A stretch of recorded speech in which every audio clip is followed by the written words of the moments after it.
रास्ते में अपने घर पहुंचता है वो, और वो अपनी ही बहन की इज्जत के साथ खिलवाड़ करने की कोशिश करता है। इतने में ही बहन गुस्सा होती है और उससे कहती है, चेतावनी देते हुए कहती है कि इस बार तो मैंने तुम्हें छोड़ दिया है, लेकिन अगर तुमने आगे से मुझसे ऐसी जो बदतमीजी करने की कोशिश की तो तुम समझ लेना मुझसे बुरा कोई नहीं होगा। इतना कहकर बहन तुरंत वहां से हट जाती है, क्योंकि भाई नशे में था और वो ज्यादा कुछ बोलना नहीं चाह रही थी, क्योंकि उसका जो भाई अंकित था अपनी बहन से कई बार मारपीट कर चुका था, क्योंकि उसकी बहन जो अलका है वो गांव के ही एक व्यक्ति पवन से बातचीत करती थी, और ये चीज अंकित को बिल्कुल भी पसंद नहीं था। वो कई बार अपनी बहन से इस बात को लेकर मारपीट कर चुका था और हमेशा अपनी बहन को ही कोसता था और हमेशा ये कहता था कि ये सब गलत है, गांव घर में ये सब करना गलत होता है, लोग तमाम तरह की बातें बनाते हैं। लेकिन इस चीज को बहन बिल्कुल भी समझने को तैयार नहीं थी। फिर जब बहन एक दिन अपने प्रेमी से बात कर रही होती है तो बहन के मुंह से अचानक ये निकल जाता है कि आज मेरे भाई ने मेरे साथ बहुत गलत करने की कोशिश की, लेकिन मुझे समझ में नहीं आ रहा है कि मैं करूँ तो करूँ क्या, क्योंकि वह भी मेरा भाई है और मुझे समझ नहीं आ रहा है, तुम बताओ इसमें मैं क्या करूँ। तो जो प्रेमी पवन होता है वो कहता है, तुम्हें बिल्कुल भी परेशान होने की जरूरत नहीं है, इसका रास्ता मैं निकालूंगा और तुम से जो कहूँगा तुम वो करना, बाकी तुम सब कुछ मेरे ऊपर छोड़ दो। वे प्लान बनाते हैं कि जो अंकित उर्फ दौलत है उसको हमेशा हमेशा के लिए रास्ते से हटा देना, यानी कि उसको मौत के घाट उतार देना। अब जो पवन होता है प्रेमी, वो धीरे धीरे अंकित के हत्या करने की जो साजिश है उसको धीरे धीरे तैयारियां करता है कि मतलब कैसे कैसे वो क्या क्या करेगा और वो कैसे करेगा ये सब चीजों को कि वो पकड़ा ना जाए, यानी कि वो पुलिस के हाथ न लगे और किसी को उस पर शक ना हो कि ये सारी चीज उसने किया है। अब धीरे धीरे ये सारी समय बीतता है और जो प्रेमी होता है वो एक दिन गूगल पर सर्च करता है, जो मीडिया रिपोर्ट्स के मुताबिक जानकारी मिली, उसकी जो हिस्ट्री होती है उससे जानकारी मिली। वो सर्च करता है और वो गूगल से कहता है कि गूगल, अगर मुझे किसी की हत्या करनी हो तो और किसी को शक भी ना हो तो मैं कैसे करूँ। फिर उसके बाद में वो जो प्रेमी होता है वो कई ऐसे सर्च इंजन पर जाकर ऐसे ऐसे टॉपिक सर्च करता है और ऐसे ऐसे करते करते वो महीनों बिता देता है, यानी कि महीने बीत जाते हैं।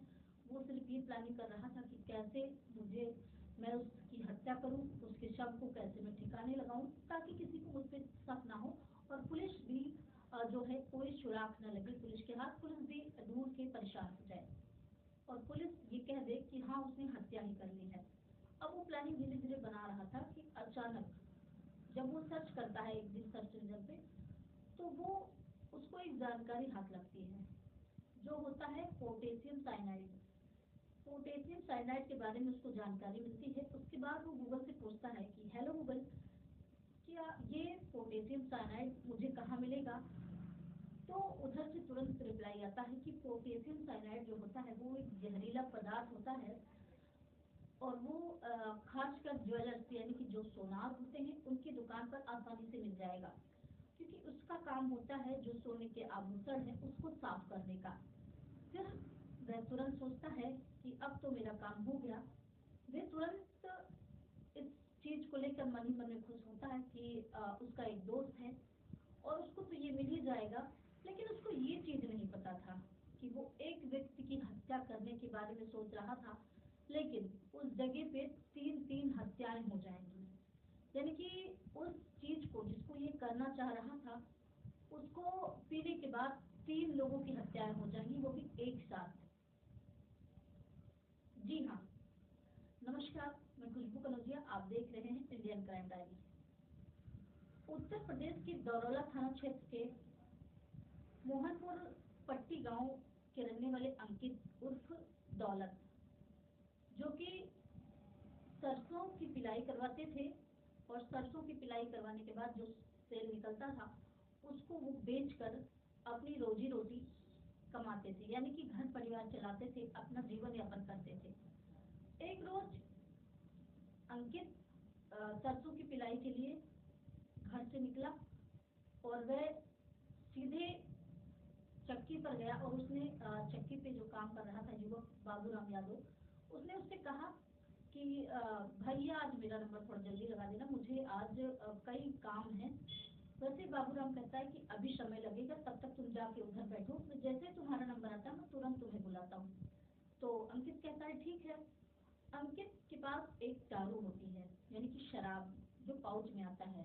कई सारे ऐसे शराब होते हैं जो बॉटल में आते हैं, लेकिन जो शराब पाउच में आती है उस पाउच उसके हाथ में होती है और वो तुरंत वहां जाकर बैठता है और वहां बैठे जितेंद्र कश्यप होते हैं, जिनकी उम्र होती है लगभग 55 साल, और बाबूराम जो कि 50 साल के होते हैं, और जो अंकित होता है वो लगभग 45 वर्ष का होता है। उनसे कहता है कि आओ, तब तक हम लोग शराब पीते हैं, तब तक मैं इंतजार भी कर रहा हूँ, आओ हम लोग, क्या तुम लोग शराब पियोगे? तो वो लोग भी हाँ कर देते हैं, क्योंकि इससे पहले भी वो लोग कई बार पी चुके थे, तो वो लोग तुरंत हाँ कर देते हैं। अब तुरंत वो जो पाउच होता है, अंकित उसको खोलता है और तीनों लोगों के ग्लास में डालता है और तीनों लोग थोड़ा थोड़ा पीते हैं। उसके बाद थोड़ा सा जब बचता है पाउच में, वैसे ही जो बाबूराम होता है उसकी जो है अचानक से तबीयत खराब होने लगती है। उसको जो है अजीब सी उलझन होने लगती है, जिससे उसकी सांसें थोड़ी थोड़ी रुकने लगती है।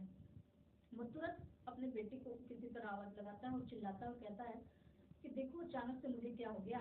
वो कहता है कि देखो अचानक से न जाने मुझे क्या हो गया है, मुझे सांस लेने में बहुत दिक्कत हो रही है, ऐसा लगता है मेरा दम घुट रहा है, मुझे जल्दी से हॉस्पिटल ले चलो। तभी जैसे ही वो लड़का उनको देखता है, उसके बगल में जितेंद्र और अंकित को भी देखता है, तो उनकी भी सेम ऐसी ही हालत, यानी कि सेम कंडीशन उनकी देखता है। वे लोग भी बिल्कुल व्याकुल हो रहे होते हैं, उनको भी जैसे लगता है कि अब सांस लेने में बड़ी दिक्कत हो रही है। वो उन तीनों लोगों को लेकर पास के ही हॉस्पिटल में जाता है। जब वो वहाँ पहुँचता है तीनों लोगों को लेकर, वहाँ पर जो डॉक्टर होते हैं वो उन तीनों को मृत घोषित कर देते हैं। फिर ये बात तुरंत जो है पुलिस तक पहुँचती है।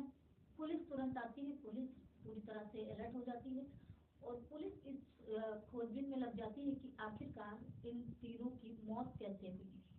वो बाबूराम के बेटे से पूछती है कि आखिरकार इन तीनों को हुआ क्या था, जिससे ये तीनों जो है एक साथ ही इन तीनों ने अपना दम तोड़ दिया।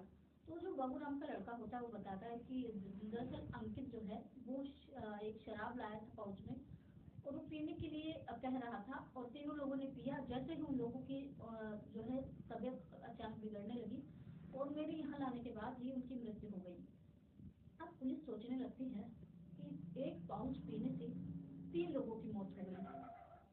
फिर वह तुरंत ठेके से संपर्क करती है और ठेके को तुरंत सील कर दिया जाता है और ठेकेदार से, जो वहाँ के सेल्समैन होते हैं, उनसे वो पूछा जाता है कि क्या तुमने उस शराब में क्या क्या मिलाया है, यानी कि ऐसा तुमने क्या मिलाया है जिससे पीकर 3 लोगों की मौत हो गई। तो वे लोग कहते हैं सर हमने ऐसा कुछ नहीं किया है, उस दिन हमारे लगभग 300 पाउच जो है शराब के बिके थे, यानी कि 300 पाउच लोग लेकर गए थे पीने वाले। अब पुलिस पूरी तरह से परेशान हो जाती है। पुलिस सोचती है कि अगर एक पाउच पीने से 3 व्यक्ति की मौत हुई है, तो अगर 300 पाउच लोगों ने पी लिया होगा तो उनके साथ क्या हुआ होगा, यानी कि पूरा जो माहौल है, पूरा मोहल्ला है, यानी कि कहीं ना कहीं पूरा एकदम मतलब जो है शमशान हो जाएगा। ऐसे वो लोग काफी तरह की बातें सोचने लगते हैं और उसके बाद वे लोग एक काम करते हैं, पुलिस वाले अनाउंस करना शुरू करते हैं। वे मंदिर और मस्जिद का जो अनाउंस होता है वहाँ से वो लोग अनाउंस करते हैं और अपील करते हैं, कहते हैं कि अगर किसी ने जो पाउच वाली शराब है, अगर किसी ने उस शराब को पिया हो तो वे तुरंत हॉस्पिटलाइज हो जाए, यानी कि हॉस्पिटल में एडमिट हो जाए, क्योंकि उनको इलाज की जरूरत। अगर जिसने नहीं पिया है तो उससे अपील है कि वो उस शराब को ना पिए। ऐसा माना जाता है, ऐसा पता लगा है कि उस शराब को पीने से 3 लोगों की मौत हो गई है। लेकिन ये समय पुलिस के लिए बहुत ही कठिन माना जा रहा था, क्योंकि लगभग लोग उसमें शराब पी चुके थे और उनको कोई भी उसका जो रिएक्शन होता है वो नहीं हुआ था। अब वो पूरी रात पुलिस के लिए एकदम परेशान कर रही थी पुलिस की, आखिर किसी ने पी लिया होगा तो ऐसा ना हो कि सुबह में बहुत सारी ऐसी खबरें मिले जो पूरे जिले को यानी कि पूरे थाना क्षेत्र को झकझोर कर रख दें। लेकिन पुलिस की ये जो परेशानी थी वो कुछ ही समय में दूर होने वाली थी। अब पुलिस की जो परेशानी थी वो जैसे ही सुबह होती है वो पूरी तरह से दूर हो जाती है। यानी कि पुलिस को ये सब पता चल जाता है कि वो जो शराब था यानी कि जो 300 पैकेट उन्होंने बेचे थे उसमें से एक भी लोग नहीं मरे हैं, सिर्फ 3 लोगों को छोड़कर। यानी कि एक पाउच के पीने से ही 3 लोगों की मौत हुई थी।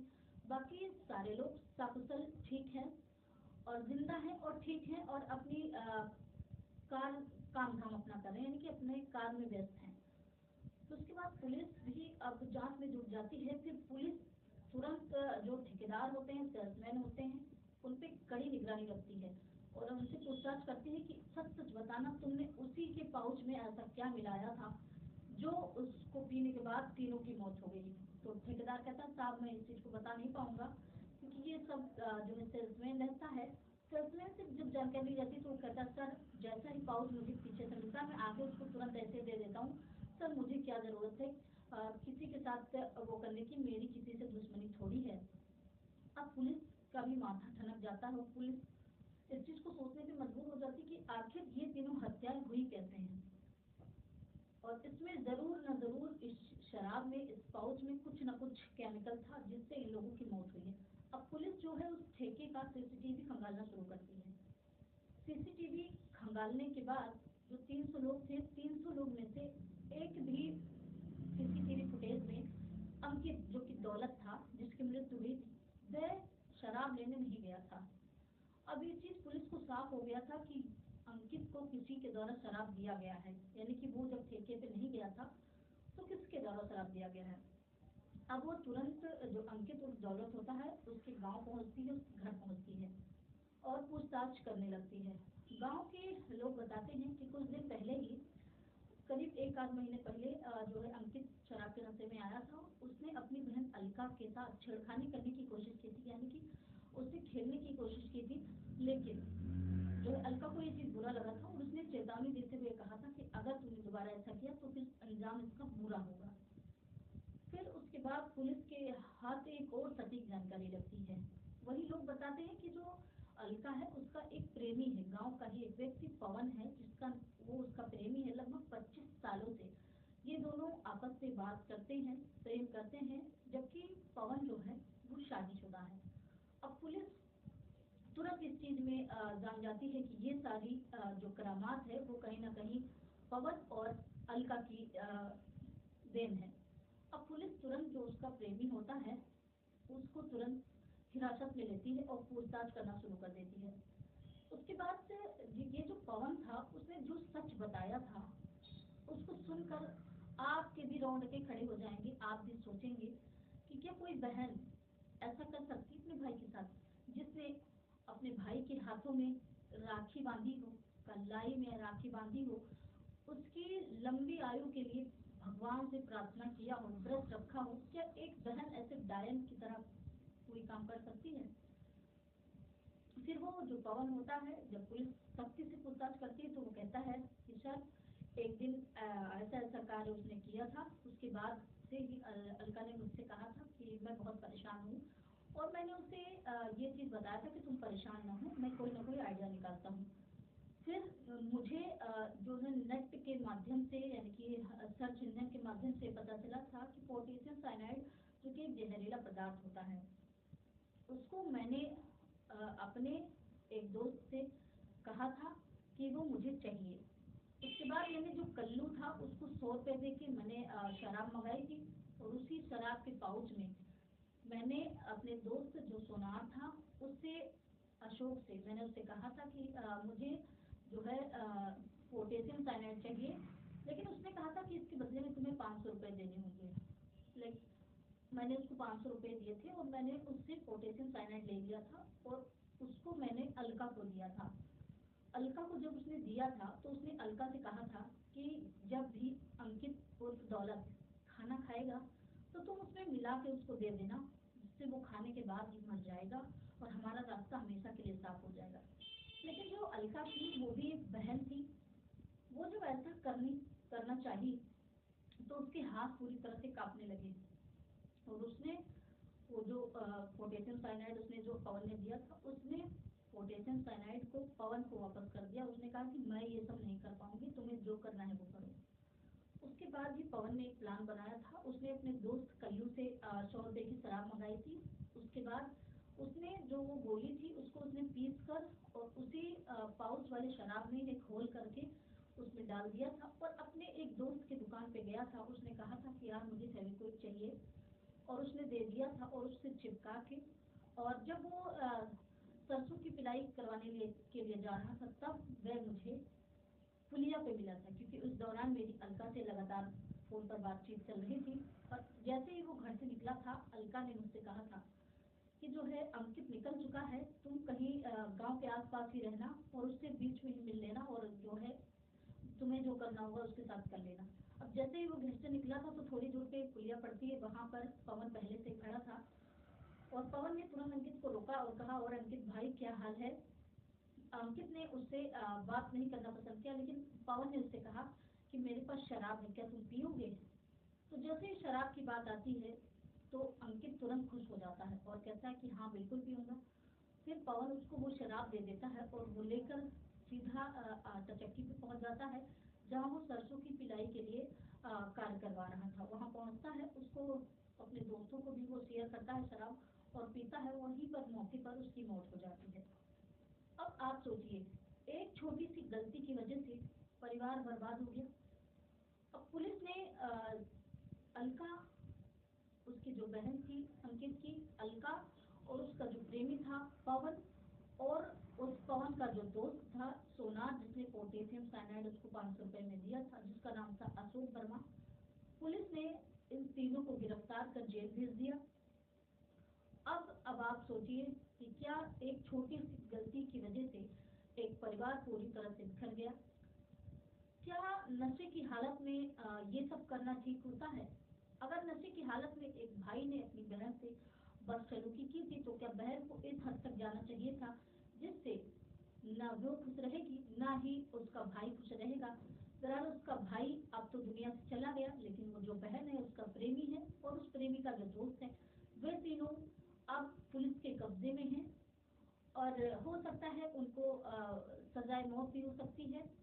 इस पे पुलिस अभी भी जांच पड़ताल कर रही है और ऐसे पुलिस वालों को सल्यूट है जिन्होंने अपने इस दिमाग से जो आरोपी थे उनके जड़ तक पहुंची। हालांकि पहुंचना बहुत मुश्किल था, लेकिन अगर सीसीटीवी फुटेज पुलिस ना निकलवाती तो शायद उसको पता न चलता कि असली हत्या आरोपी कौन है। इस कहानी को सुनाने का उद्देश्य किसी को परेशान करना नहीं है, किसी को दुखी करना नहीं है, किसी का दिल दुखाना नहीं है, बल्कि आपको सचेत करना है, आपको जागरूक करना है। अगर ये स्टोरी आपको अच्छी लगी हो तो वीडियो को एक लाइक और शेयर जरूर करें। मिलते हैं किसी और वीडियो में, तब तक के लिए धन्यवाद। जय हिंद।